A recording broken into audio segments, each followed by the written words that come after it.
Buenas noches, Buenas ingeniero. noches. Buenas noches, ingeniero. Ya, creo que el calendario lo han movido hasta finales de julio. Entonces, estamos hablando siguiente semana. Estamos 19, 23. Bueno, para mí idealmente sería el 23 de julio, o sea, el siguiente viernes, el examen. Ya, pero también puede ser el 26, lunes 26 de julio. Y esa sería la última fecha. Ingeniera, buenas noches. Aparte de eso, el práctico sería que podría aumentarle la fecha, igual. Pasa Por que favor, ingeniero. está complicadito y hemos estado Porfa, haciendo, Inge. Sí, ya ni por se favor. duerme. Sí, Porfa, ingeniera. Inge. Porfa. Sí, por favor. Porfa. Sí, por favor, Inge. Si es que lo puede cambiar. Que sea por la colita que nos faltaba de clase de ingeniera. Para ese mismo día del examen puede ser. No, no. Siempre es más antes. Claro, Tendría claro, que estar antes. para el 23 Para el de uno, aunque sea Un Inge, día pero Al domingo, Inge, no hay no. problema. el Pues sí. examen 23 de julio, perdón, 23 de julio, 23 de julio sería el El práctico, examen.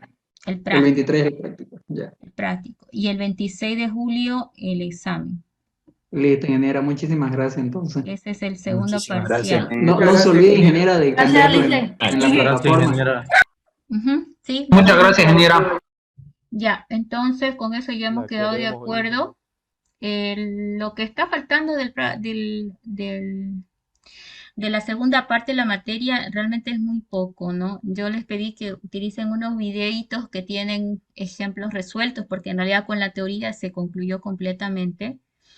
Ahora con Willy tendrían que tratar de complementar la parte práctica de no sé más o menos en qué habrán tenido dificultad en el práctico, supongo que es lo de siempre, que es la parte de recursiones, cuando tienen que armar la ecuación de recurrencia, que justamente por eso fue las dos preguntitas que lancé al desafío ese que decía en la plataforma. Y de eso también quería comentarle, porque justo esto que voy a ver ahorita está muy parecido al desafío que tuvieron, donde vi que por lo menos sí está más o menos la idea genérica de cómo deben hacer, pero han cometido pequeñitos errores. En realidad me sorprendí porque lo más difícil sí lo plantearon, pero la equivocación es un detalle pareciera insignificante, pero sí afecta a la conclusión, que es la complejidad del algoritmo. Ustedes cuando terminen el cálculo tienen que identificar la complejidad del algoritmo. Si el cálculo que les ha arrojado la operación no les puede dar la complejidad, entonces está mal algo para atrás o han obviado algún tema y por eso está saliendo algo raro que no está relacionado con la complejidad del algoritmo, ¿no? Que eso es lo que ha pasado en algún ejercicio. Han sacado una fórmula en función a n, pero no me dice nada la fórmula. Acuérdense de la fórmula o la expresión algebraica que sale, que es una representación de n, ¿no? Nosotros tenemos que poder deducir la complejidad del algoritmo. Es decir, o es lineal, es constante, cuadrática, cúbica, etcétera y etcétera. Entonces, si de eso que ustedes han sustraído no se puede sacar, hay que volver para atrás y revisar qué es lo que ha faltado, ¿ya? Ahora, en realidad era solucionar algunas expresiones en función a la ecuación de recurrencia, lo que ustedes tenían que resolver, ¿sí? Básicamente no les di el algoritmo, les di la ecuación de recurrencia y se les pidió solucionarlo, ¿no? Entonces era para ver en qué parte del ejercicio se equivocaban, porque realmente no es al plantear la ecuación de recurrencia. Creo que eso está más o menos claro. Entonces, hoy voy a hacer estos dos, que son casos muy conocidos, pero que de repente en algún momento nos decían el quicksort es cuadrático, pero no le entendíamos por qué, ¿no? Entonces, acá vamos a tratar de hacerlo muy sencillito, tomando en cuenta que el principal trabajo es determinar la ecuación de recurrencia, ¿ya? Porque la solución de la ecuación es mera matemática, realmente es repetitivo, ¿no? Por eso yo les dije, usen los 4 casos de recursiones para determinar la complejidad de sus algoritmos y siempre les va a ayudar porque es como que similar el siguiente y el siguiente, incluso en los procesos de solución son tan parecidos como que uno dice estoy repitiendo lo mismo, ¿no? Pero bueno, acá en el Quicksort, por ejemplo, tenemos el análisis del caso peor, nos dice que el conjunto ya está ordenado, pero en el sentido opuesto al que se necesita.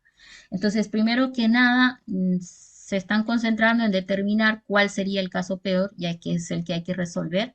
Y evidentemente esto es cierto, no solo para el Quicksort, sino para todos los algoritmos de ordenación, ¿no? El segundo aspecto tiene que ver con mirar el algoritmo, el recursivo, y determinar por inspección qué es lo que está pasando para ya escribir de manera formal la ecuación de recurrencia. ¿Por qué ecuación de recurrencia? Porque este es un algoritmo recursivo, ¿no? Y ellos lo representamos a través de la ecuación de recurrencia. Entonces, acá lo que vemos que está comparando los apuntadores ini con fin, si ini es menor que final, y si es verdad, empieza a hacer el proceso de lo que llamamos nosotros la partición, ¿no? Significa dividir el conjunto para encontrar el punto de división. En este caso, índice pivote tendría el índice o la dirección en la lista que va a ocasionar la división. Y luego dice quicksort para el lado izquierdo del índice que divide el conjunto y luego quicksort para el lado derecho del índice que divide el conjunto, ¿no? Entonces, esquemáticamente es como que viéramos el caso base en el else, ¿no es cierto?, de esta ecuación recursiva o de este algoritmo recursivo, ¿sí?, en el paso de else. Y en el caso de else, bueno, sería cuando ini supere a fin. Evidentemente eso sería por lo que estamos viendo, pero nosotros el caso base lo podemos definir también cuando él ha dividido tanto, ¿no es cierto?, que de repente se ha quedado con un solo elemento a ordenar, ¿cierto? Entonces, dividir y dividir hasta que solamente le quede un elemento en el conjunto a ordenar. Entonces, en ese sentido, podemos hacer la deducción y decir que en el caso base, que sería el else de acá, es cuando n es igual a 1 y el paso recursivo, que es cuando está buscando dividir el conjunto o seguir adelante con las divisiones para lograr la ordenación, sería cuando n es mayor que el 1. ¿Sí? Entonces, de esa manera podemos determinar ya los dos puntos que eran importantes en el algoritmo. Ahora, para el caso base, cuando n es igual a 1, solo va a preguntar y no va a hacer nada más, por lo tanto es un constante de 1 simplemente, y con eso ya lo tendríamos casi resuelto. Nos va a complicar el paso recursivo porque en este ejercicio vemos que, bueno, acá es una instrucción que está llamando a otra función, ¿no? Y todavía no sabemos de qué se trata esta función. Entonces, primero la ecuación de recurrencia voy a tratar de determinar en función también a este peso que tiene esta función llamada y luego en las llamadas recursivas que estamos viendo por acá. Entonces, vamos a ver la función partición. Es esta que está por acá. Yo pudiera, ¿no?, hacer un ejemplo de ordenar un algoritmo para ir buscando los conteos, pero en recursiones no lo hacemos así, ¿no es cierto? En recursiones trabajamos directamente en el ensamble de la ecuación de recurrencia y cuando hay un algoritmo llamado, lo que hacemos es revisar la complejidad que éste puede arrojar para sumar ese peso a la ecuación. En este caso, yo veo acá instrucciones simples, pero acá veo un for que arranca en un inicio hasta un final, un i++ que avanza de uno en uno, hay una comparación, un intercambio y un avance del índice pivote, que es el que marca la división del conjunto. Yo veo simplemente acá un para, como la alerta, ¿sí? Entonces, el para, pues no tiene caso mejor ni peor, en todo caso lo que analice de acá le sirve al caso mejor y peor. Pero este para es como que mueve varias veces, ¿no? Entonces de aquí podemos deducir que la función partición en el fondo tiene una complejidad lineal. ¿Por qué lineal? Porque solo veo un para que va a repetir muchas veces. Se entiende que en el peor de los casos va a ser muy cerca a n, ¿no? Pero no me interesa realmente si es 1 más 2 veces, 1 menos una vez, etcétera. Me interesa simplemente que es del tipo o de un comportamiento lineal la complejidad que arroja esta parte. Y aquí finalmente hay una instrucción de intercambio que como vemos son nada más el el intercalar dos elementos del conjunto, entonces no me va a afectar tampoco a lo que habíamos pensado adentro del para, que era un lineal. Por lo tanto, deducimos que esto es un ODN para finalizar. Entonces, yo acá cuando quiera pesar esta línea, la puedo considerar como una complejidad lineal directamente, ODN, y no me preocupo porque si es n+1 o n+5, etcétera, simplemente ODN.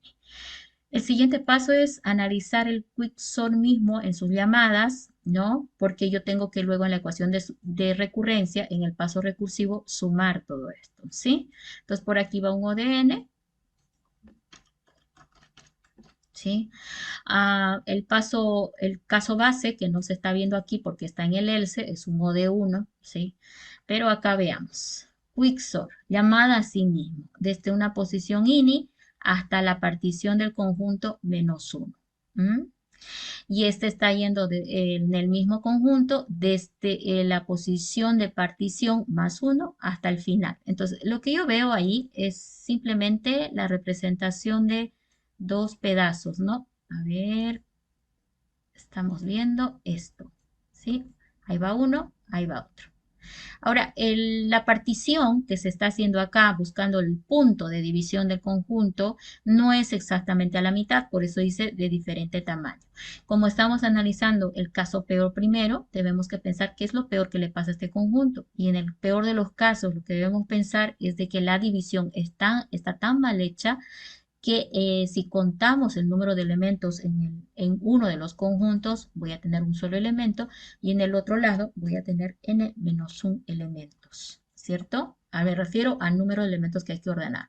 Entonces, lo peor que le puede pasar, ¿no?, al hacer la división del conjunto es de que quede tan desequilibrado, ¿no?, la división, que en un lado izquierdo quede un solo elemento a ordenar y en un lado derecho lo restante que le faltaba, ¿no es cierto? Entonces, esto me ayuda a mí a determinar que para el paso recursivo yo tendría que tomar en cuenta, en todo caso, que si bien tengo un solo elemento para este lado, eso es básicamente para mí el TD1, ¿sí?, más lo que le sobra en el lado derecho, el T de n-1, ¿cierto? Entonces, esto me está dando luces de cómo se está armando el peso en el quicksort en el caso peor. Entonces, esos son los dos lados que tiene que ordenar. Lamentablemente es desigual. Y bueno, a partir de esto ya yo puedo llegar a la ecuación de recurrencia. ¿Qué fue lo más importante acá? Determinar cuál es el caso peor del algoritmo. Y eso es justamente cuando la división es desequilibrada completamente, porque él no tiene ni por qué dividir el conjunto a la mitad. Ideal sería, ¿no?, que llegue a dividir a la mitad siempre, ¿no? En todo caso, eso tal vez podemos verlo en el caso mejor, pero ahorita en el caso peor diríamos de que la división es desigual. Y bueno, por desigual de lo peor posible. Entonces, con esa deducción nos podemos ir a la ecuación de recurrencia ahora, ¿sí? Y decir, en el caso base, cuando n es igual a 1, tengo el OD1. En el paso recursivo, bueno, le puse TD1, pero en realidad la complejidad sería OD1, que al final va a quedar como un constante de 1, ¿sí? Más el TDN-1 más ODN. Esta es la partición, acuérdense, el ODN es la partición. Este TDN-1 es por las llamadas recursivas que va a ser para ordenar el lado más largo que tiene en la lista, y este OD1 por la complejidad del único elemento que tiene que ordenar en el lado izquierdo, ¿no? Entonces, esto sería lo más importante de la ecuación, ¿no? Creo que muchos no comprenden por qué en el quicksort, ¿no?, tenemos acá un OD1 y confunden con el 1 que se arma al hacer la pregunta, ¿no? Si ini es menor que fin, y no viene de ahí. Este 1 viene porque tiene que ordenar un solo elemento y eso pues cuesta 1 nada más, ¿verdad? Bueno, ahora intentando resolver la ecuación de recurrencia. Creo que aquí no hay problema porque el paso es muy sencillo. Lo único que hacemos es el paso recursivo, representarlo en función de un x, por eso aquí hablo de t de x, ¿sí? T de x igual a t de x menos 1, está viniendo por esta, y El O ya lo estoy representando en función de X nada más, ¿sí? Porque esto es la complejidad ya directamente como el que estaba acá. El constante que está aquí sumando en el paso recursivo lo puedo obviar en este caso porque es un 1 que al final se va a anular porque la constante sumativa se van a 0. Entonces lo puedo obviar para simplificar la ecuación de recurrencia. ¿Qué toca? Empezar a hacer iteraciones de reemplazo, ¿no? En esta ecuación genérica que he armado en función a X. Entonces, la primera ecuación va a ser justamente la representación del peso que tenía para n, ¿no? En la ecuación de recurrencia, porque aquí yo voy a decir, para x igual a n, entonces, donde está la x, ojo, donde está la x pongo la n, entonces t de n es igual a t de n menos 1 más n.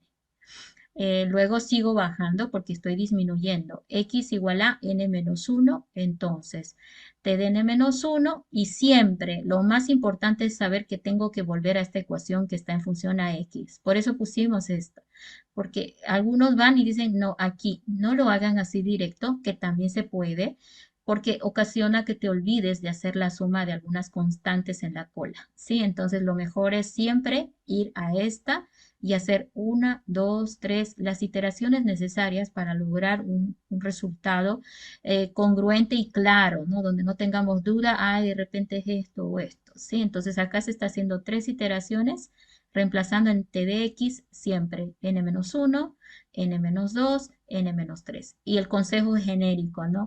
Que cuando se vayan haciendo las operaciones, tratar de ir conservando, ¿no? La forma en que se están generando, ¿sí? Por ejemplo, aquí dice tdn-1 menos 1, ya, tdn-2 más n-1.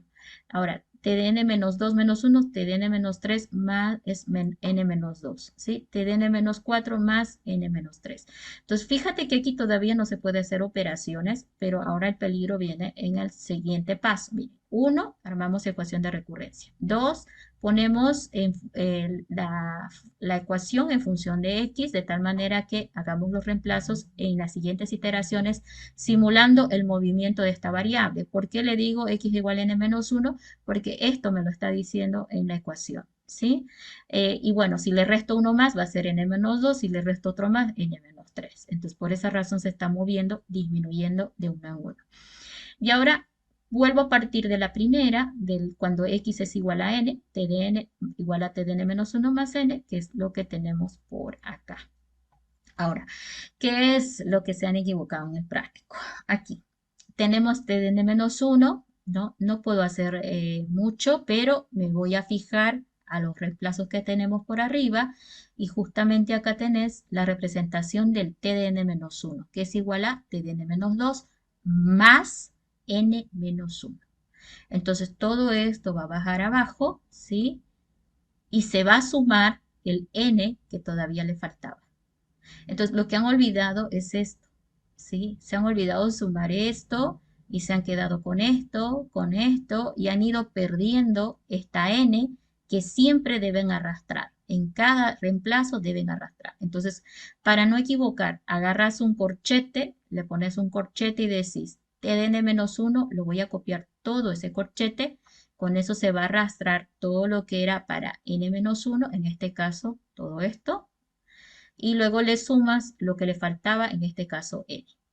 Tratamos de desglosar lo que se pueda, t de n-3 más, ahora, este era lo que les comentaba, no mezclamos los términos sumando o restando o multiplicando o dividiendo.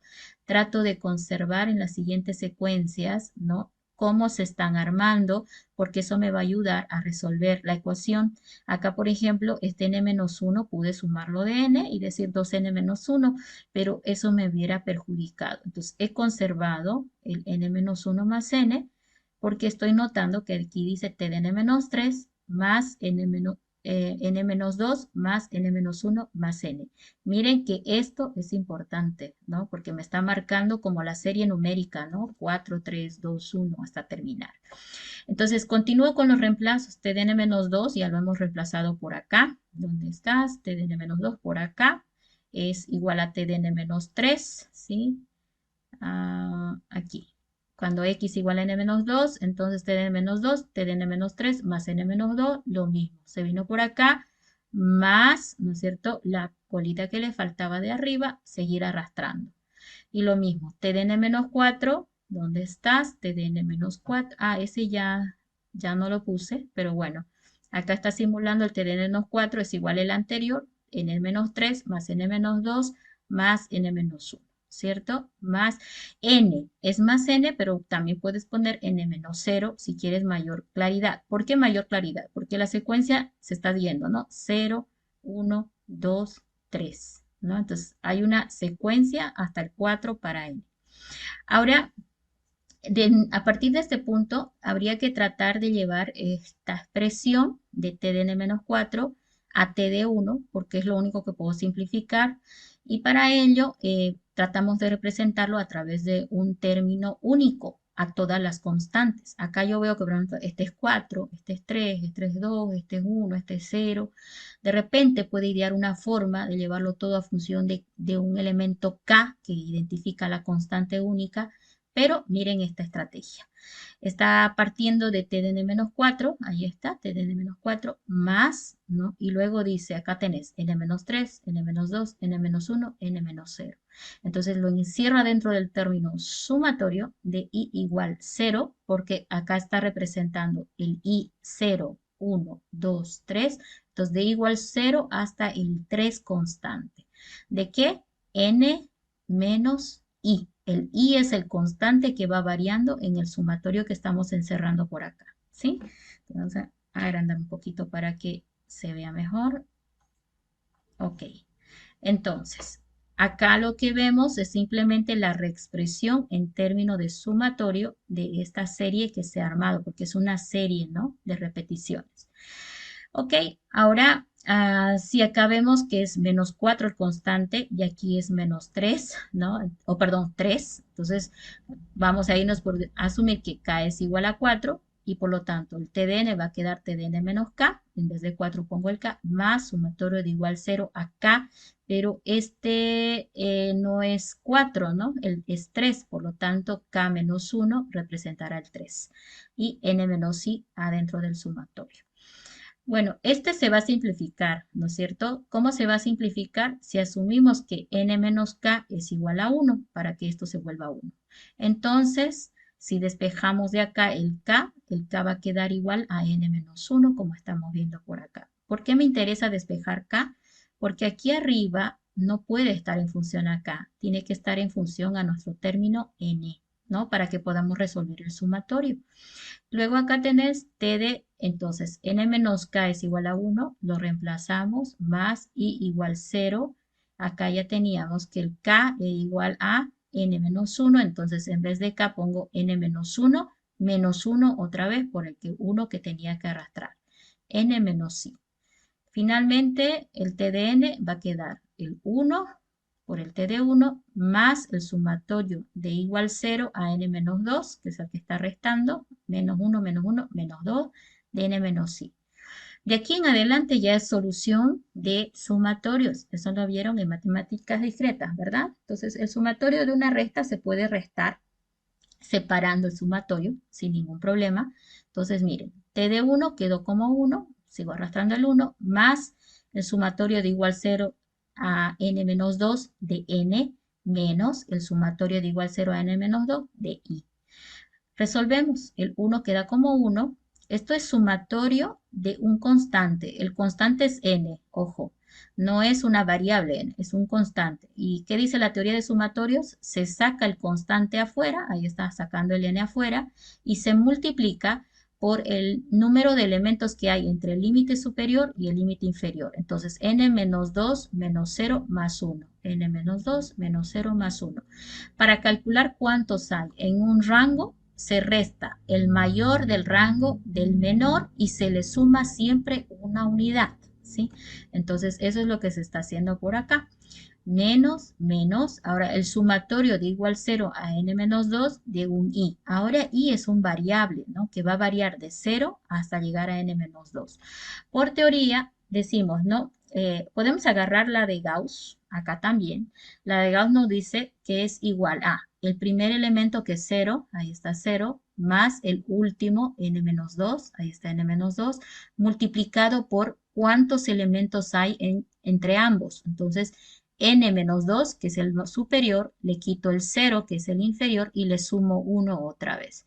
Y todo esto dividido entre el 2, ¿no? Entonces, más o menos la de Gauss, que nos permite despejar esto si no se fijan en sus libros de sumatorios para la fórmula. Les pedí, ¿no es cierto?, que miren las fórmulas de sumatorios. Nos va a ayudar muchas veces a resolverlo así como están viendo, muy fácil. Entonces, ahora solo hago operaciones de despeje hasta simplificar. De todas maneras, esto quedó como un n cuadrado, que ya se veía venir por acá, sin necesidad de resolver, pero bueno, igual simplificamos a un o de n cuadrado. Entonces, el quicksort, en el caso peor, es una cuadrática, pese a que se dice que es muy rápido, que es muy eficiente.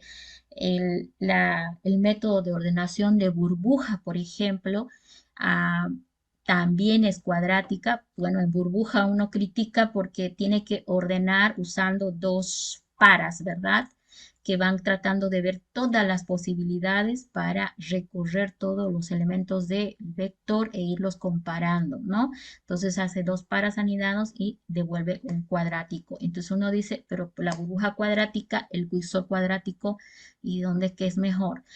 Técnicamente, el quicksort se lo clasifica como un mejor método de ordenación para listas largas, ¿no? Cuando tienes una gran cantidad de datos que ordenar, es ideal este algoritmo. Ahora, y peor si la ordenación tiene que hacerse en memoria RAM, también ideal utilizar el quicksort, ¿ya? Y es ahí donde le gana a la burbuja, ¿sí? Básicamente esa sería la justificación.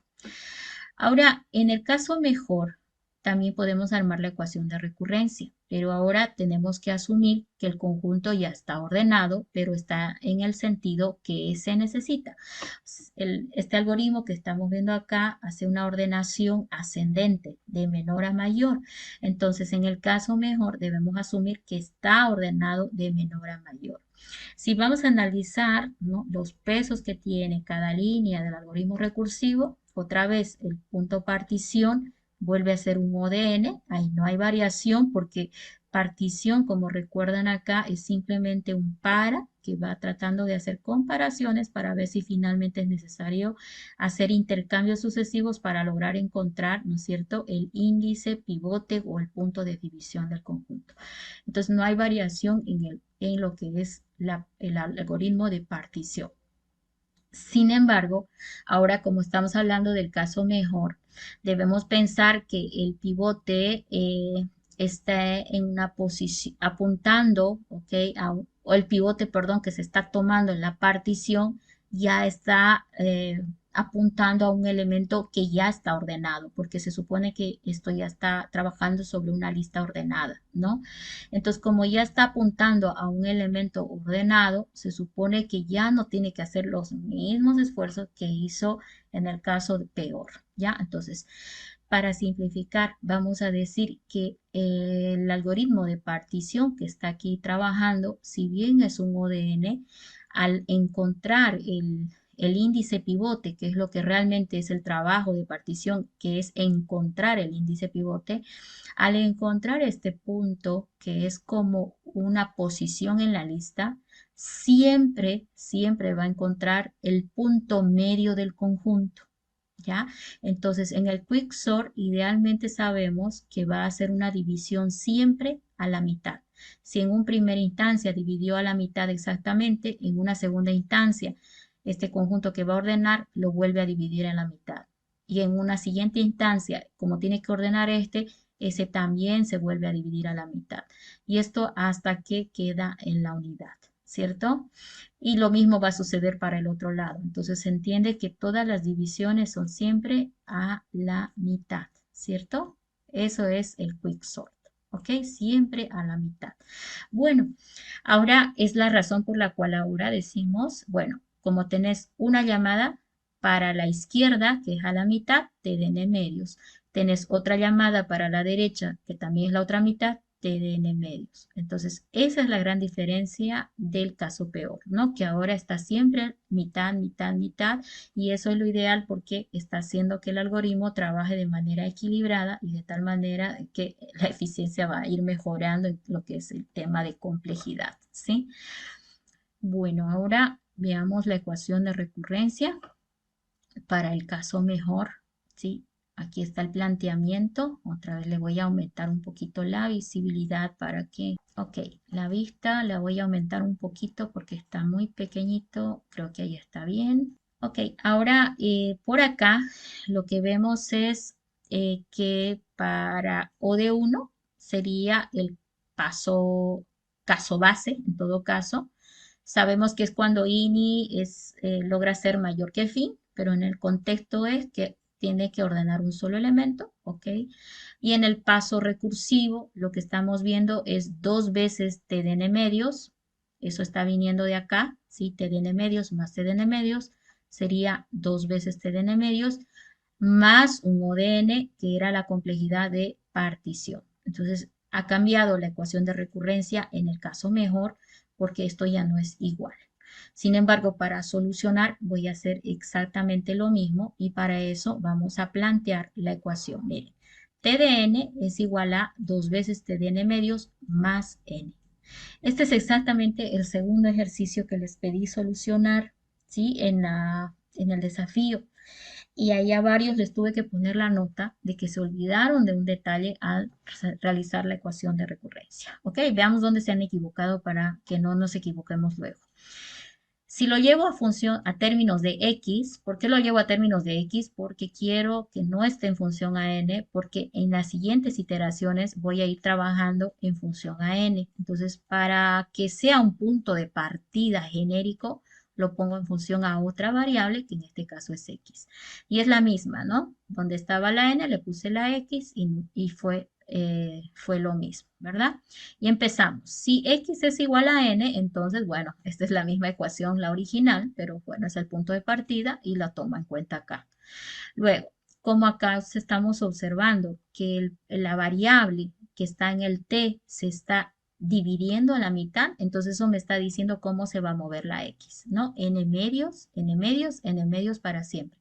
Como en el caso anterior, acuérdense que fue lo mismo, ¿no? Puse TDN-1, ¿no es cierto? Acá, ¿no? Porque acá, puse n-1 en x y luego n-2, luego n-3. ¿Por qué? Porque en la ecuación detectamos de que se disminuía de 1 en 1 en cada iteración, ¿no es cierto? Entonces esto está distinto de cómo se está moviendo acá en el caso mejor, ¿no? Siempre dividiéndose a la mitad. Bien, entonces agarramos y empezamos. Ya tenemos 1. Voy por la siguiente, x es igual a n medios. Donde está la x, acá en la que está amarillo, donde está la x, voy a poner n medios. Bueno, aquí empiezo. T de x, ¿no es cierto? T de n medios igual a 2 veces, ¿sí? T de, ahora sí. Aquí dice x medios. Donde está la x, tengo que poner n medios. Eso ocasiona de que al tener n medios dividido entre el 2, tengas n cuartos. Creo que ahí no se equivocaron y lo hicieron bastante bien. Donde se equivocaron fue acá. Esta x también tiene que ser reemplazada por n medios. Por lo tanto, acá también correspondía ponerle, en vez de n, el n medios, ¿sí? O en vez de x, el n medios. Ahí se olvidaron de reemplazar y me lo pusieron como n. Y eso afectó en el resultado final porque en vez de n medios se fue sumando n, n, n y no lo vieron a la n que también se dividía a la mitad. ¿Ya? Entonces no es solamente en el t, sino también en todas las variables que estén en función a n que tenés que hacer que se afecte porque aquí dice que donde está la x le voy a poner la n medios, que es el siguiente que le toca, y eso lo hacemos aquí. ¿Ya? Entonces, de esa manera, el TDN medios ha aparecido con 2 veces TDN cuartos, porque los dos medios se han multiplicado, más n medios, ¿no? Entonces, ahí está, TDN medios. Luego el siguiente, el n medios se vuelve a dividir, es n cuartos, entonces reemplazo en t de x, donde esté la x, le voy a poner n cuartos, y otra vez TDN cuartos, 2 veces TDN cuartos entre 2, más n cuartos. Y esto ocasiona de que llegue a esta simplificación. Y voy a hacer una más para x igual a n octavos. ¿Por qué n octavos? Porque yo partí de un n que lo divido a la mitad y esta mitad lo vuelvo a dividir y esto lo vuelvo a dividir y por eso ahora me toca el n octavos. Ahora, donde esté la x en esta ecuación, voy a poner n octavos. Y eso ocasiona de que otra vez el 8 se multiplique por el 2, haciendo n sobre 16. Y miren, esta otra se queda con n octavos y no n como me hicieron en el práctico. Entonces ahora comenzamos los procesos de reemplazo. Otro error que cometieron algunos es, hicieron esto y el reemplazo al mismo tiempo. Yo también lo hacía así, pero siempre me equivocaba. Entonces decidí no hacerlo así nunca más porque de veras me equivocaba porque al hacer las dos cosas hay que concentrarse mucho. Una simple omisión hace de que cambie la expresión. Entonces mi consejo para ustedes también es primero hacer esto que es muy fácil. Donde está la x le pongo la variable como está cambiando y ya después que tengo todo esto hecho, ¿sí? Todo esto, que era mi segundo paso, voy al último, que es el paso de reemplazo. Agarramos el TDN, ¿no es cierto? Otra vez, el punto de partida acá, TDN es igual a 2 veces TDN medios más N. Y empiezo a iterar en reemplazos. Significa deshacerme del T. Miren, acá tengo doble, y por eso abrí este corchete que también no lo tomaron en cuenta, ¿sí? ¿Por qué? Porque aquí dentro ese 2 está multiplicando a todo el TDN medios. Y ese TDN medios, ¿a qué es igual? Voy a irlo a buscar, está acá. 2 veces TDN cuartos más N medios. Entonces, este 2 que está delante del corchete tiene que multiplicar a todo este corchete que estoy trayendo de la expresión que está arriba. ¿No? Se olvidaron de esto, de que ese 2 multiplicaba a todo el TDN medios. Más, en este caso, el n simplemente se está yendo como n. Luego, otra vez la recomendación, ¿no? No hacer 2 por 2, 4 pude poner, pero voy a ir perdiendo la traza, ¿no? Entonces, lo mejor es conservar 2, 2, 2 al cuadrado, TDN cuartos. Aquí puede ser 2 al cuadrado también en vez de n cuartos, pero bueno, 2 al cuadrado, TN cuartos, más este 2 entró adentro, 2 veces n medios, más el n que estaba afuera. Ahora aquí me doy cuenta que este 2 se va a ir con este 2, seguramente, porque está multiplicando y dividiendo, ¿no? Y va a quedar, ¿sí? Más reducido cada vez. Sin embargo, acá el TDN cuartos también ya lo puedo representar por 2 veces TDN octavos más n cuartos.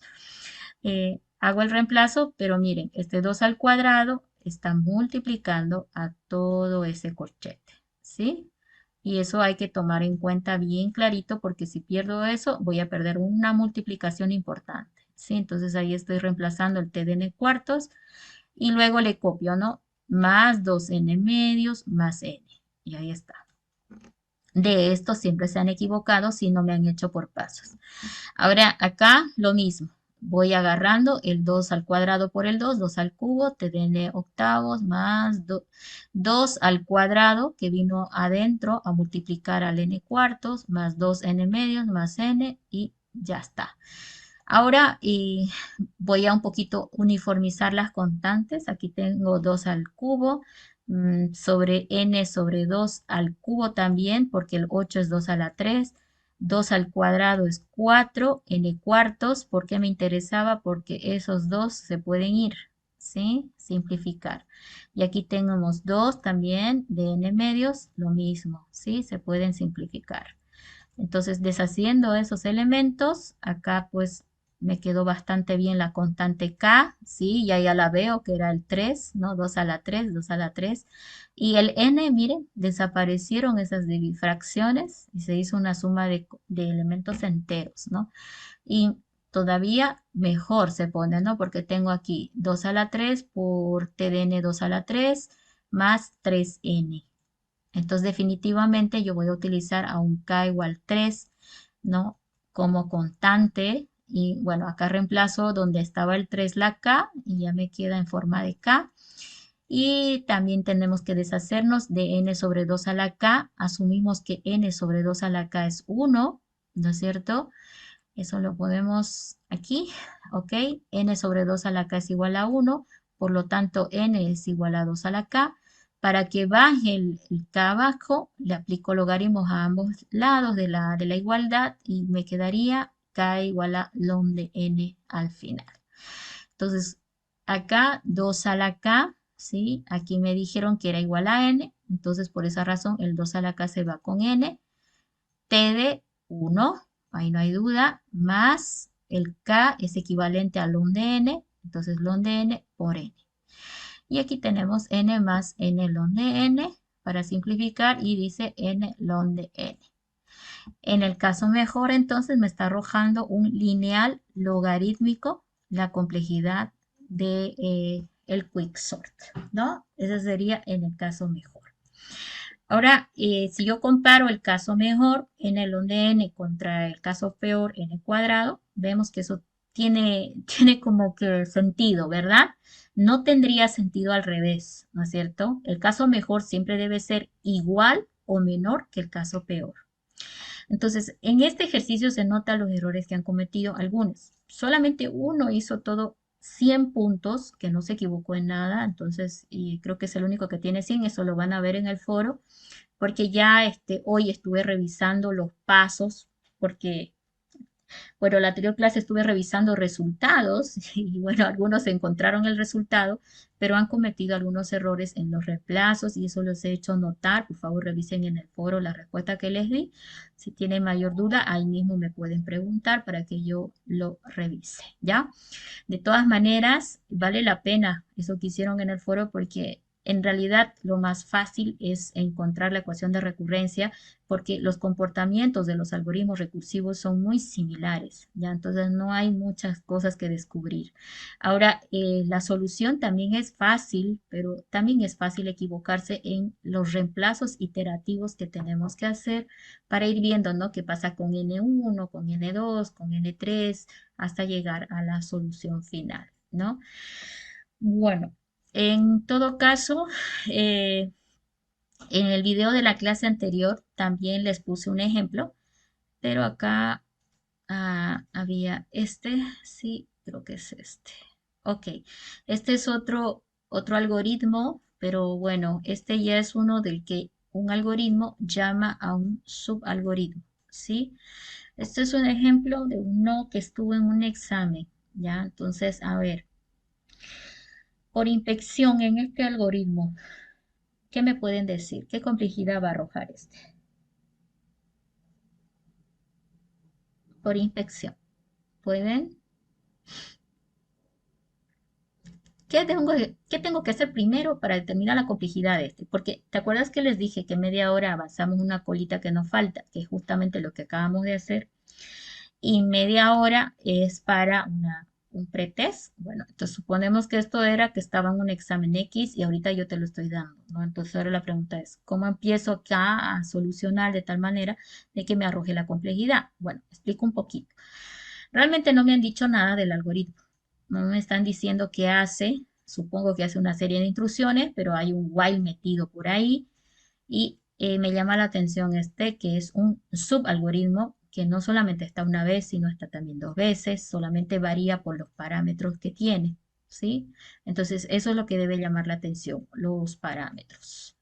Bueno, información importante es la que está abajo, ¿ok? Acá me están dando la medida. De repente acá me dijeron que ya no existe un caso mejor o peor en este algoritmo, pero me están diciendo que el algoritmo PRO, que está por acá, si su parámetro es m, entonces se lo puede medir como, o su complejidad va a un 4m más 3, ¿sí? En el caso que le entre un m, ¿no? Ahora, en este caso, lo que estoy viendo es que dice pro de z y pro de x más 2. Entonces, independientemente cada uno, hay que analizar y determinar el comportamiento en función a este peso que me están dando. Porque aquí me están dando el peso del subalgoritmo. El subalgoritmo, si le entra m, su peso va a ser 4m más 3. Pero acá yo no veo esa situación. Mira que acá está en función a un x más 2, dice. ¿Pero qué es el x? Voy a ir para arriba y encuentro que x está en 0. Entonces 0 más 2 es 2. Pero ¿qué pasa en la siguiente llamada? en la siguiente vuelta del while, porque esto es llamado muchas veces. El X que empezó en 0 va a subir a 1. Entonces aquí va a decir pro de 3, luego pro de 4, pro de 5, pro de 6, hasta que el while termine. Entonces, en cada llamada de pro varía, porque va a ir 3, va a ir 4, va a ir 5. Esto varía en cada llamada de pro. Ese es el problema con la medida de la línea 2, ¿no? ¿Qué pasa con el pro de z? ¿Qué tiene z? Es un valor que empieza acá, arranca en n, que es el dato del número de elementos que tiene que trabajar el algoritmo. Entonces, está dentro del while el pro. El pro de z está dentro del while. Está bien. Entonces significa que se va a hacer muchas veces, porque el while repite muchas veces. Pero lo que va en el parámetro es z. Y ese z es un constante, fíjense, igual a n, por lo tanto no varía. ¿Sí?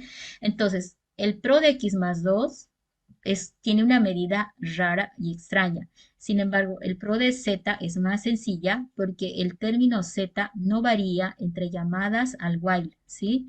Por cada while que pase, el z no varía, por lo tanto, sí se puede tomar como un constante como estamos viendo por acá, ¿sí? Pero en términos de z. Ahora, como z es igual a n, entonces es como que dijera aquí pro de n, ¿no es cierto? Realmente yo pudiera decir, en vez de pro de z, es un pro de n. Y en caso de que yo quiera medir esta línea, que acá está como 4, yo diría pro de n es igual a 4n más 3. Entonces esto no me va a causar problema. Vamos a revisar un poquito las iteraciones. Bueno, voy a ver primero la enumeración de líneas, ¿sí? While, pro, x más 1, pro de z, está un poquito desfasado. Lo vamos a subir, entonces, para ver esta medida que está considerando desde el x igual 0, ¿sí? Eso quería ubicar. No está obviando esta línea porque tiene dos asignaciones, entonces ahora sí ya lo tenemos alineado. X igual 0, Z igual a N, son dos asignaciones que las puedo resumir a 1 más 1 si quieren, son dos asignaciones, en todo caso 2, ¿sí? Ahora el while, X menor que N. ¿Cuántas veces compara el while? Pregunta ya que todo el mundo debería responder. ¿Cuántas veces compara el while? N-1. N-1, yo siempre, a ver, como ya mi memoria anda fallando, a ver, vamos a revisar. El n es un valor que entró por acá, es muy alto, el x está en 0. Si el n fuera un 2, por ejemplo, chiquitito, ¿sí? Va a comparar, ¿sí? 0 menor que el 2, verdadero, luego va a decir 1 menor que el 2, verdadero, 2 menor que el 2, falso. Comparó 3 veces y el n era 2. Ah, no. Si comparó 3 veces y el n era 2, entonces las comparaciones son n más 1 veces. Eso siempre no deberían dudar de ir a una tablita. A ver, vamos a intentar aquí graficar. Yo digo, acuérdense de programación, ¿no? Y esto no cuesta, ¿sí? Aquí tú dices, bueno, tengo que darme un n y para ver cómo se va a mover quién, la variable x, ¿cierto? El n, bueno, yo le di 2, supongamos que le doy 3 y el x arranca en 0, ¿no? Entonces, 0 menor que el 3, verdadero. Luego va a ir siguiente, como aumenta de 1 en 1, ven acá en la línea 4, entonces el siguiente va a ser 1 menor que el 3, verdadero, ¿sí? Estoy hablando del while. Luego 2 menor que el 3, verdadero, ¿sí? Y luego va a decir 3 menor que el 3, falso. 3 no es menor que el 3. Entonces la pregunta que hice yo aquí es ¿cuántas veces compara x? Entonces aquí ya tú te preguntas por las comparaciones de x. Y tú dices aquí comparó 1, 2, 3, 4 veces exactamente, ¿no? Las comparaciones fueron 4, pero eso hay que expresarlo en términos de n. Entonces comparó n más 1 vez. Estoy hablando de las comparaciones de x, ¿no?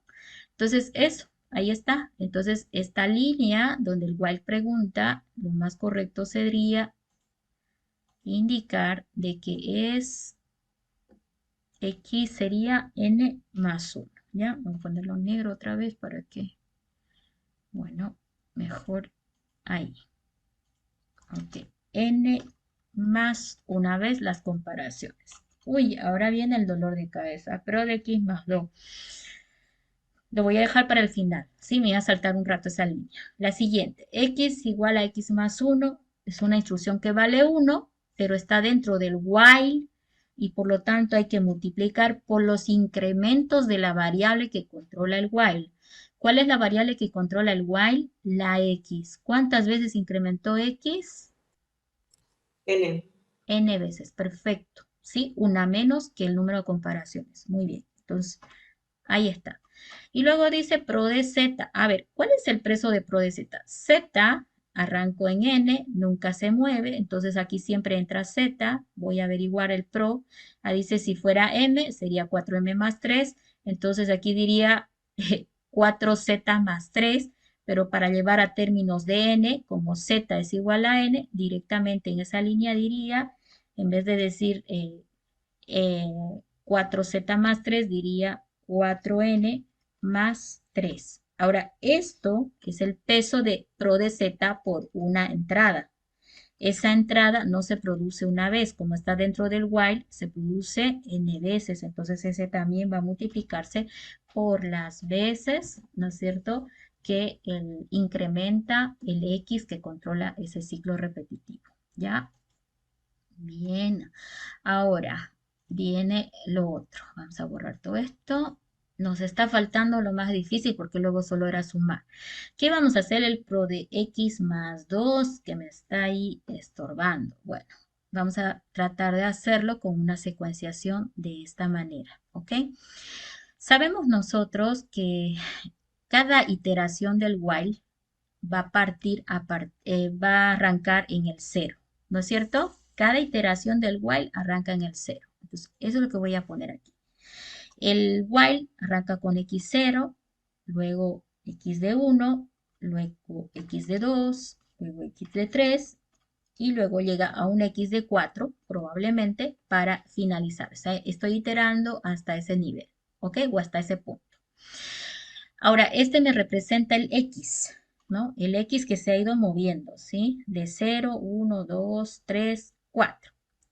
Sin embargo, acá no es el x el que va. Va el x incrementado en 2. Entonces, esa simulación también hay que hacerla. X más 2.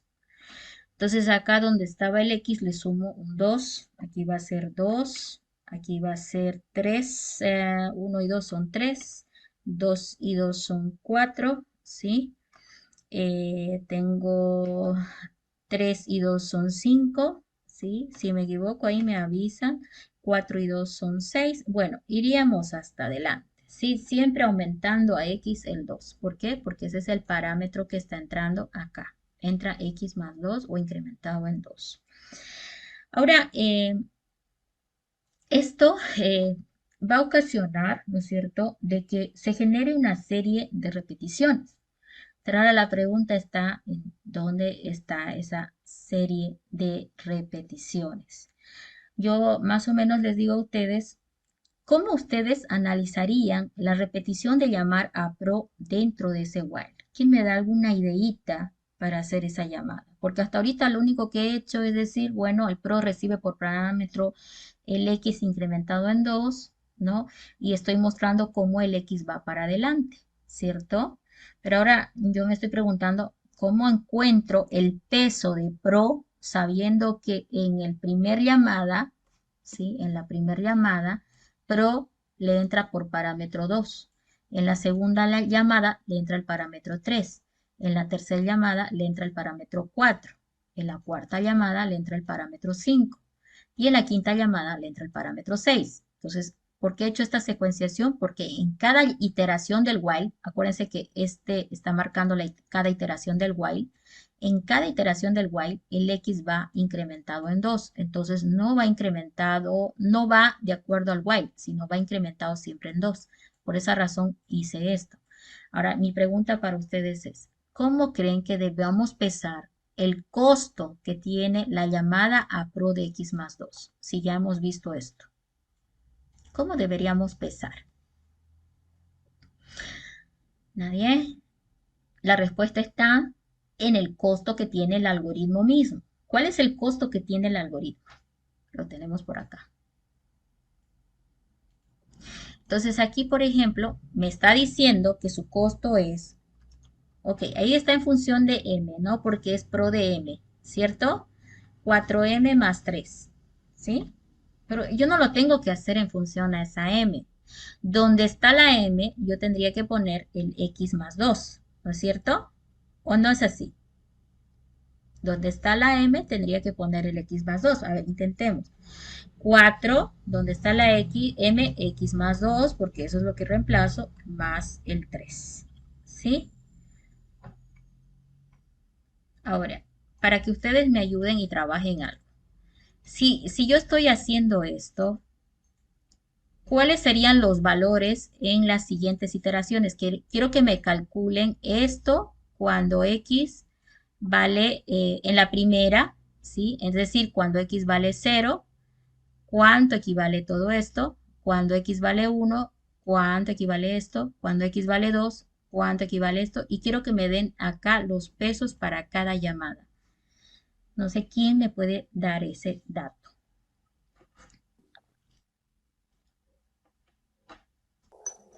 En la primera sale 11.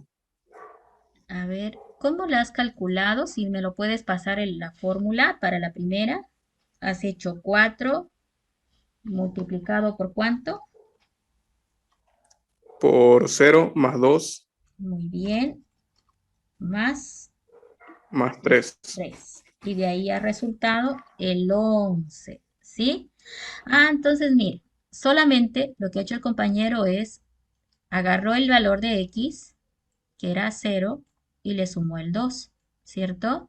Porque donde estaba la m, le puso el x más 2, y lo ha llevado a fórmula y le ha arrojado un 11. Yo voy a hacer lo mismo. Vamos a copiar estito, porque esto era cuando x era 0. Ahora x en la siguiente instancia es 1, ¿no? Y aquí ya le arroja un 15. En la siguiente instancia, este que era 1 se va a volver 2. O sea, acuérdense que el x es este, ¿sí? Y ahí va a calcular otra vez. Muy bien. Y acá en la siguiente instancia, ¿qué toca? 3, ¿sí? Y me sale un 23. Y finalmente una más, ya que hicimos varias. Acá el x va en 4. ¿Sí? 4 más 2, 6 por 4, 24, más 3. El total ahí me lo va a calcular, ¿sí? Entonces, aquí yo estoy encontrando un peso de cuánto está en cada llamada.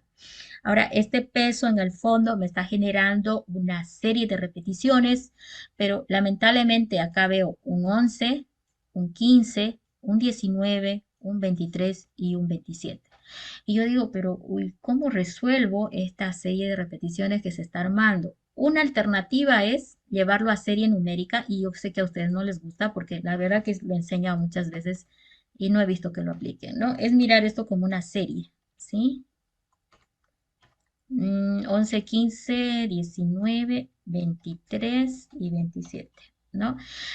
Y la fórmula para sumarizar esta serie numérica me arrojaría el total del peso por todas las veces que repite por el while. O sea, el total me arrojaría. Entonces, si alguien encontrara la fórmula que sumarice esta serie, esa fórmula en función a n la reemplazaría aquí y ya estaría esa fórmula obviamente también multiplicada por las veces que repite dentro del while, ¿sí? Porque ojo, acá está sumando por la primera vuelta del while, por la segunda, por la tercera, por la cuarta, por la quinta vuelta del while. Entonces, si encuentras la fórmula que sumariza esta serie de repeticiones, has encontrado el peso que hay que ponerle aquí y ese peso que has encontrado, ojo, ya no lo multiplicas por n como lo hiciste aquí y aquí. ¿Por qué no lo multiplicas? Porque aquí tenés que darte cuenta que ya lo has multiplicado, porque aquí el while repitió en teoría 5 veces y por eso estoy haciendo una fórmula para encontrarla. Ahora, otra alternativa es de repente ver esto esta forma en que se ha armado la serie de repeticiones, seguir buscando un patrón que los agrupe de tal manera que pueda sumarizarlo a través de la fórmula de manera más sencilla. A ver, ¿a qué me voy? En cada iteración, en cada cuadradito, en el 11, 15, 19, 23, 27, en cada uno de esos números, de cómo se ha armado, ¿sí? Yo veo elementos comunes. Siempre está el 4, siempre está el 4, siempre está el 4, ¿dónde estás? Entonces, es probable que esto lo pueda yo agrupar, ¿verdad? Siempre está el 4. ¿Quién también está siempre? El 3, el 3, el 3, el 3. Entonces, intentaré agrupar. Todo esto me gustaría volverlo una sola. Agrupémoslo aquí, al final, ¿sí? Para darnos cuenta.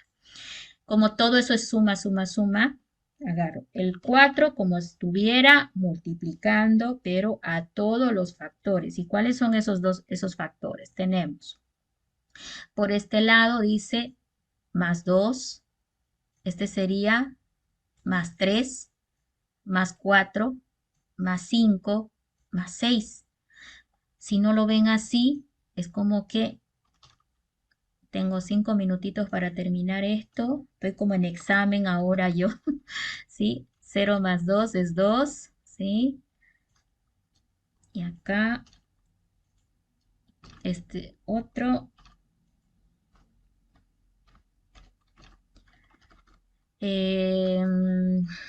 Eso es, hoy es de esos días que uno dice que día más feo. Ya, ahora este otro, sí, sería 4, ¿sí? Y este otro, 3 más 2, 5. Aquí sería el 5. Y este sería 4 más 2, son 6. ¿Sí? De repente ahora sí lo vemos mejor. Estoy tratando de armar una fórmula. Mire que sumarice todo eso, lo agrupe de tal manera que vea luces de cómo armar la fórmula. Mire, el 4 es factor común de todo. Entonces, 4 multiplicado por ¿quién? El 2 más el 3 más el 4 más el 5 más el 6. ¿No es cierto? Ahí está. Entonces, si tú miras 4 por 2, 4 por 2, ¿sí? 4 por 3, 4 por 3, 4 por 4, 4 por 5 y 4 por 6. Entonces, estoy agarrando estos, ¿sí? Ahora, el 3 me falta. 1, 2, 3, 4, 5 veces está multiplicado el 3, ¿no es cierto? Entonces, aquí le digo más, todo eso más, el 3 multiplicado 5 veces. Ahí está. Entonces, de aquí ya puedo yo indagar o deducir una fórmula genérica, ¿sí? O no lo podría hacer. ¿Por qué es 5? El 5 es el número de veces que se ha repetido, por si acaso, ¿no? El número de veces que se ha repetido. Acá tengo una serie de, una suma, ¿no es cierto? Una suma aritmética, empezando en 2 y terminando en 6. Y aquí tenés el 4, ¿cierto? Como un valor constante que está viniendo de acá, miren, de la fórmula. El 4 viene de la fórmula, siempre es 4 multiplicado por, ¿no? Y ahora este es el peso. Y luego el 3 también era un constante, ¿no es cierto? El 3 acá, un constante, pero está multiplicado por 5. ¿Eran 5? Revisemos, por favor. 1, sí, 2, 3, 4, sí, es 5 veces exactamente. De repente este 5 lo podemos poner en función a n, que está por acá, ¿sí? Si n es 5, ¿no es cierto? Entonces se lo repite 5 veces. Entonces está perfecto. Como era 5 veces que n se movió de 1 a 5, entonces en vez de poner acá 5, lo podemos reemplazar por un n. Este 4 viene de la fórmula, ¿sí? Este 5 viene del número de veces que se ha repetido el while. Este 3 era un constante que viene también de la fórmula. Lo marcaremos de otro color. El 3 es el constante de la fórmula, el 4 es el constante de la fórmula. Y el único problema aquí que tenemos es encontrar la fórmula de la sumatoria de 2 a 6. Y eso también no es difícil de hacer. ¿Cómo sería la fórmula? Bueno, la de Gauss nos puede ayudar. ¿Qué nos dice la fórmula de Gauss? El primero es 2, más el último es 6, sería 8, dividido entre el 2 sería 4, multiplicado por ¿cuántos elementos? 2, 4, 5. A ver, pongámoslo para que no me chipe, ¿sí? Primero más el último, todo esto dividido entre el 2. Estoy tratando de sumarizar, ¿no?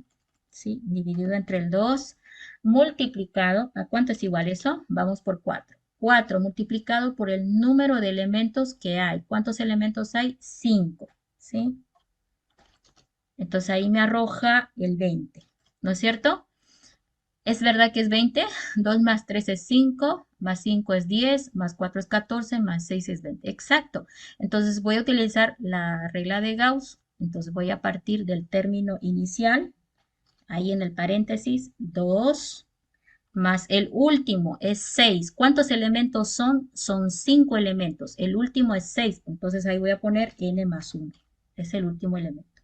Todo esto dividido entre el 2, multiplicado por cuántos elementos hay, que es n. Más o menos ahí lo he escrito la fórmula. ¿Sí?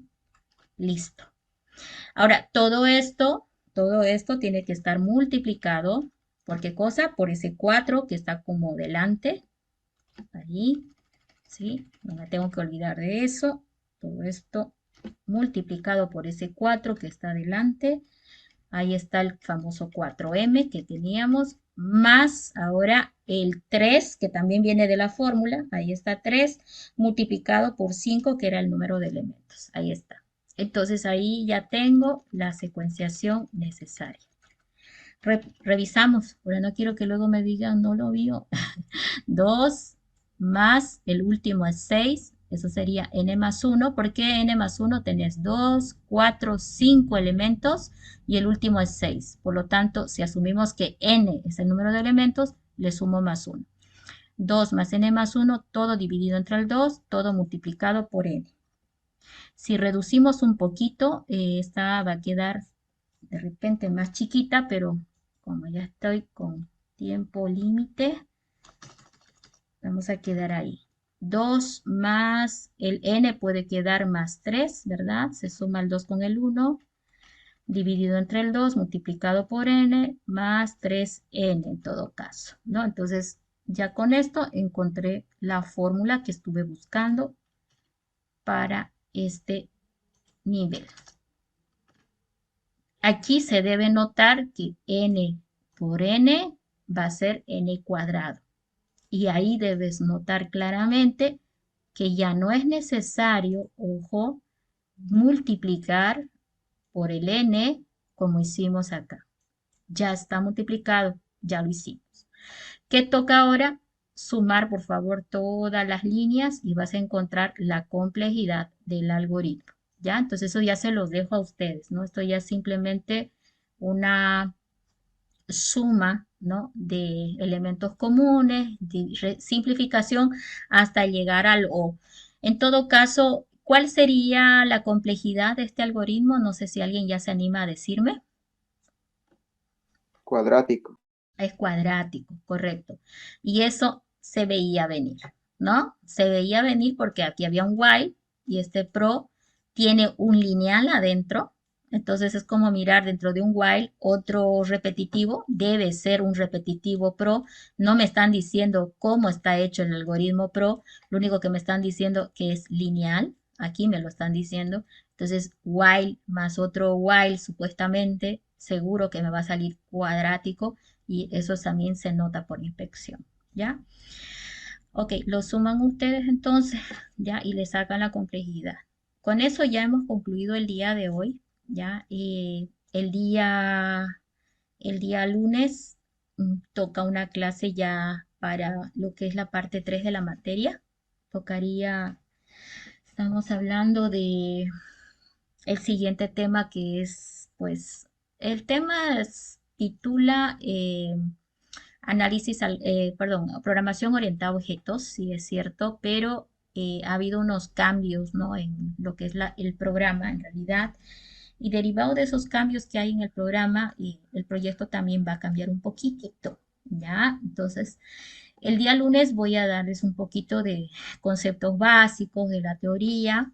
Me voy a enfocar en lo bueno, lo fundamental y de ahí van a tener como que empaparse de teoría para nuestro siguiente encuentro en línea. ¿Por qué? El próximo lunes sí vamos a tener una clase donde voy a dar los parámetros y van a tener buena idea de qué se va a tratar nuestro proyecto, ¿ya? Y el viernes tienen ¿qué es? ¿El examen? ¿O que no quedó nada para el viernes, no? La presentación del práctico. El práctico solamente. Bueno, lo que pasa es que el examen quedó para el 26 y estaríamos hablando de que entonces el día lunes y un poquito el viernes tendríamos que tocar elementos del proyecto para que después del examen, es decir, el 30 de julio, ya podamos partir con las primeras, con el primer trabajo de grupo que ustedes tienen que hacer, ¿ya? Entonces, lamentablemente voy a tener que tomar la semana que venga, pero no es difícil, ¿sí? Yo les voy a dar conceptos teóricos y como algunos me comentaron ya en el mensajero, ya conocen muchos conceptos teóricos de lo que es la programación orientada a objetos y eso va a ser muy útil porque con eso van a poder avanzar más rápido, ¿ya? Entonces, lo único que les pido es que, no sé si no he visto mi correo hace 4 días, les pido que me pasen por favor la lista ya de grupos. Solo he recibido 2 la última vez. Ni bien yo los registre, van a ver que sale, les devuelvo el correo indicando el código de su grupo. Ese código de grupo tiene que ir en la carátula de las presentaciones que vayan a hacer, ¿ya? Es su identificador de grupo, ¿ok? Entonces no se olviden ir mandando eso porque ya estamos pisando proyecto, ¿ya? No sé si hay alguna consulta más. Ingeniero, disculpe, tengo una consultita acerca del ejercicio anterior que hizo del Quicksort. ¿Puede volver, por favor? Estamos hablando de, a ver, aquí. ¿Cuál de ellos? ¿Caso mejor? Abajo, en la parte de encontrar lo que es K, en el último despeje, en el logaritmo neperiano. ¿Por qué se pone el logaritmo neperiano? Pasa que con el auxiliar estuvimos viendo que se utiliza el logaritmo en base 2 para hacer el despeje. Ahora mi consulta es por qué usted le utiliza el logaritmo neperiano o si da lo mismo utilizar el logaritmo en base 2 porque supuestamente por teoría o por propiedades, mejor dicho, el logaritmo de base igual y el argumento debería ser directamente el exponente del argumento. Creo que así era la teoría. No te confundas. La respuesta es tan sencilla, mira. Podés tomar el logaritmo que te sea más conveniente. ¿Por qué? Porque teóricamente para llevar un logaritmo de un número a otra base hay que hacer una operación de conversión que tiene que ver con unos productos por constantes. Entonces, la representación en otra base significa multiplicarle por algún constante numérico. Entonces, acá las constantes numéricas se deprecian siempre porque están multiplicativas, ¿verdad? Entonces, en el fondo, la teoría nos dice, tome la base del logaritmo que más le convenga. Obviamente aquí tiene que ser logaritmo de base 2, solo que acá no le puse, ¿no es cierto? Logaritmo de base 2, le puse ln, ¿ya? Sin embargo, se supone que era de 2, en todo caso, por el despeje que hice por acá, ¿sí? Porque si no hubiera sido logaritmo de base 2, de 2 no hubiera podido simplificarse a 1, ¿cierto? Si aquí hubiera sido un 3, por ejemplo, hubiera tenido que poner logaritmo de base 3. Desde aquí lo hubiera tenido que asumir, que era logaritmo de base 3, para poder deshacerme de este constante y decir que es 1. Entonces, en los libros nos dicen que teóricamente tú puedes tomar el logaritmo de la base que más te convenga para resolver el ejercicio. Aquí, como la mayoría de las veces están con 2, lo más correcto es tomarlo logaritmo de la base 2 para llegar a esta simplificación. En el fondo es logaritmo de la base 2, solo que no le puse 2 para decir logaritmo de base 2, ¿ya? Esa sería la respuesta. Y teóricamente está bien. ¿Por qué? Porque si buscas en teoría de cálculo y encuentras que cómo se hace la conversión de un logaritmo a otra base, haces pues una operación que termina siendo una multiplicación y eso aquí va a terminar depreciándose al encontrar la complejidad. En todo caso, tampoco va a afectar al resultado. A eso me guía. ¿Ya? Ok, muchas gracias. Estaba de forma más genérica acá y solo faltaba entender eso. Muchas gracias. Ya, entonces con eso, chicos, en el práctico, por cierto, manejaron logaritmo de base 3, ¿sí? En el del desafío tuvieron que manejar logaritmo de base 3 para deshacerse, si no me equivoco, en uno de los ejercicios. Entonces, por esa razón es buena la pregunta para que esté claro ya para todos nosotros, ¿ya? Entonces, nos veríamos, chicos, el día lunes. Vamos a hacer un corte de 1 hora para justamente ya enfocarnos en el proyecto. Ya, mientras tanto, vayan avanzando con su práctico y bueno, espero que con Willy también estén practicando, ¿ya? Pasen buenas noches, hasta luego, jóvenes. Ingeniera, se cuida. Igual. Hasta luego. Chao, chao.